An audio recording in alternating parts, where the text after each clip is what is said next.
Project Second Contact, and Protocols. Hello again. Thank you for being here with me once more. I hope you are very well today. I am Marie.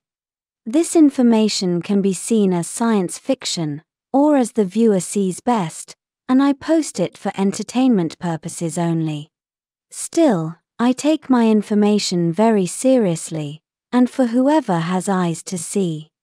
For those of you who don't know, the so-called Project First Contact was a worldwide galactic federation attempt to assess, study, and even initiate contact between their interstellar members, who belong to countless species, and humankind, the general public.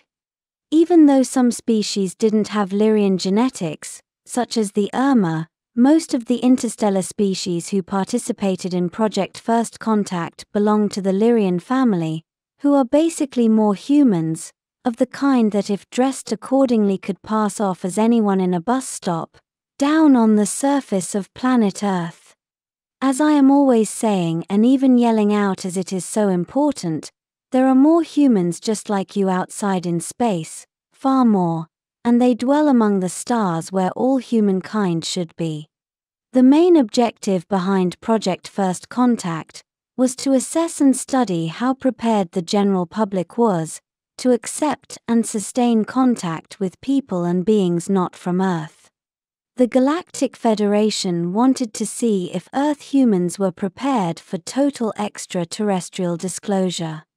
Between the years 2009 and 2017, although the exact dates are somewhat dubious, the Galactic Federation flooded the internet and social media with thousands and thousands of poorly prepared extraterrestrial people who would start a conversation with anyone and anywhere, while openly stating that they were talking to an extraterrestrial. Project First Contact was a monumental failure. It concluded that Earth humans were most definitely not ready for extraterrestrial contact, and it also caused innumerable problems of all kinds. Many people were also badly hurt, or even died, during this communication attempt, because of extreme emotional distress, which is one of the causes of the so-called extraterrestrial syndrome disease. Although there is still much controversy about Project First Contact, nowadays, we here strongly suspect that it was designed to fail from the start, and was set in motion knowing that it would have disastrous results, most probably to further justify the Galactic Federation's real plans for humanity, which include even harder living conditions, with this justifying even more planetary isolation. This also vindicating the Galactic Federation's widely spread idea, or concept that Earth should be kept in total isolation from the galactic community and reality, leaving Earth humans to believe in their own limited and cabal-controlled cosmology and its weak, dogmatic science that backs it all up. I have a complete video dedicated to why Project First Contact failed, and I will leave a link to it in the boxes at the end of this video. The Second Contact project, which is being prepared to roll out later this year, is not a continuation of Project First Contact. I must be very clear with this, it is not a continuation of the first one, and although I am calling it Second Contact Project for lack of a better name, as my peers here haven't even named it officially yet, and it will be very different.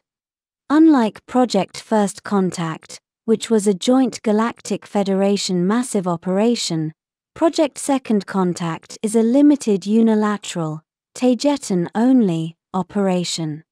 This means that only Taygetan people will be participating, and no other species, culture, or race.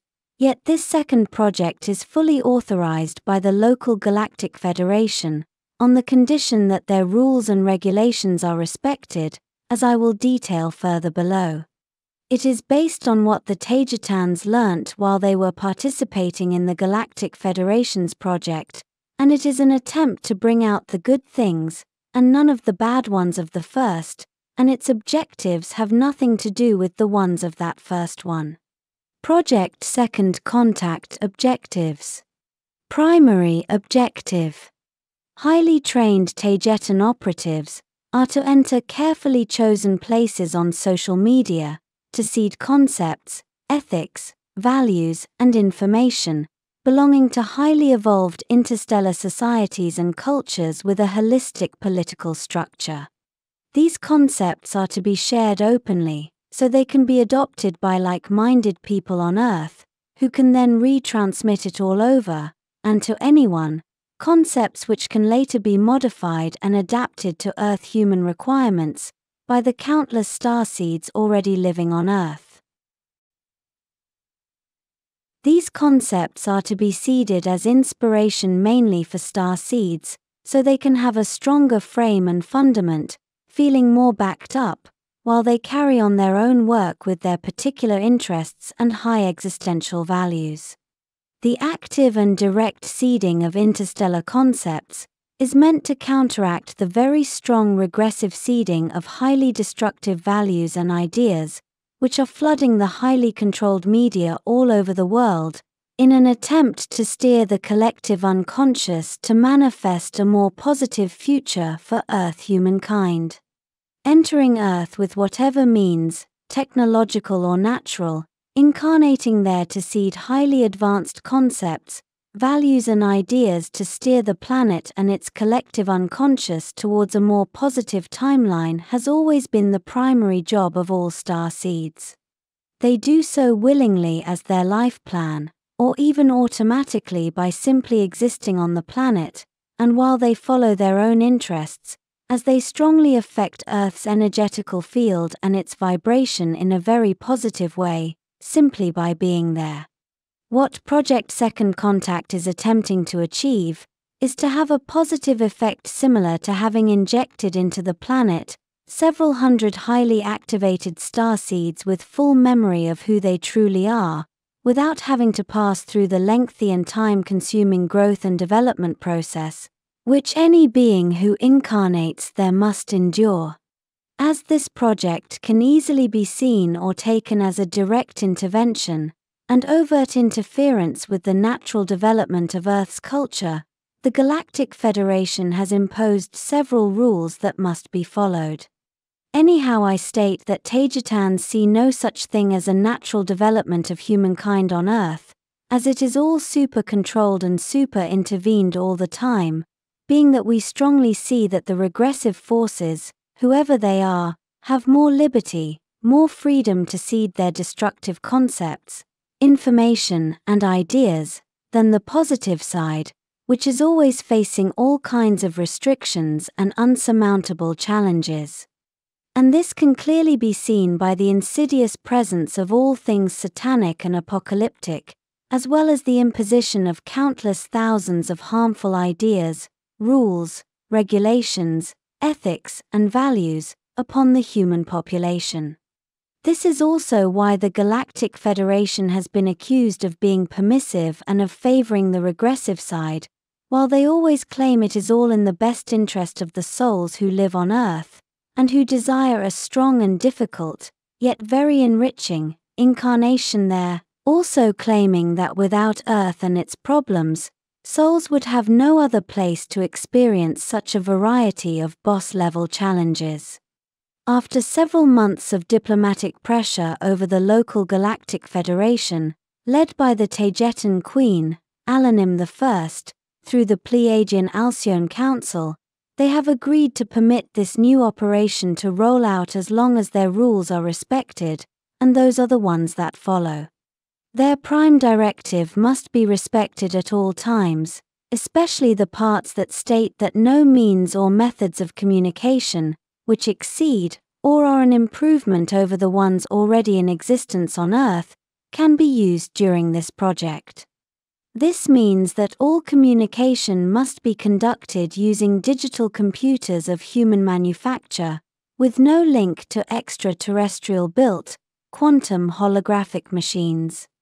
At the link boxes at the very end of this video, I will leave a link to my full video on the Prime Directive. In case you are interested, it will be next to the one about Project First Contact. The next rule to be respected is that all Taygetan participants must hide their true identity from the general public, only claiming or stating that they are simply more Earth humans, perhaps only going as far as to claim that they are star seeds. This rule was not entirely imposed only by the local Galactic Federation, as the Taygetans who are planning and coordinating this second contact project have decided that not sharing true stellar identities is the only way to prevent at least most of the mistakes that were committed during Project First Contact. Openly stating that they are extraterrestrials would only open windows for troll attacks, systematic discrediting, and uncensored destructive fanatics, who would only hinder the Taygetan operatives' work and mental health, thus preventing the main objective from being met. So they intend to fully blend in while they do their work. However, it was decided to share this information with all of you, as we think starseeds will feel backed up and accompanied by their star families, and because knowing that such an operation will be conducted also helps elevate starseeds' vibration, and with them, the one of the entire planet. During one of our council meetings, we decided that better results would be achieved if we shared this, other than if we had kept it entirely a secret. Furthermore, as the Galactic Federation is involved, we assume the regressive side knows about all this anyway. Yes, ouch, Galactic Federation. If any Taygetan operatives are discovered by highly intelligent starseeds on Earth, they are to deny their stellar origin, although if human interaction is inevitably developed, all overt communication should be done through highly secured and contained online communities, where one-on-one communication is also heavily discouraged. The total amount of Taygetan operatives who will participate in this project remains unknown, as they must be trained first. My best assessment indicates that there will be between 300 and 400 participants when it is fully rolled out in the latter part of this year. What social media platforms are to be used also remains without being defined at this point, as we are still considering which ones are the best, but safe to say YouTube will be one of them, as well as other video platforms as well, especially those that do not have such strong censorship, although the Galactic Federation will provide plenty of censorship on their own anyway. The inclusion of smaller, more private social media platforms and semi-public communities, blogs, and forums are not discarded.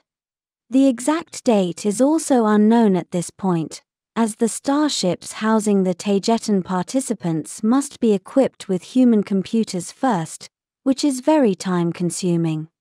All internet connections for this project will be provided by the Galactic Federation itself, which means that their highly efficient censorship filter will also be fully at work.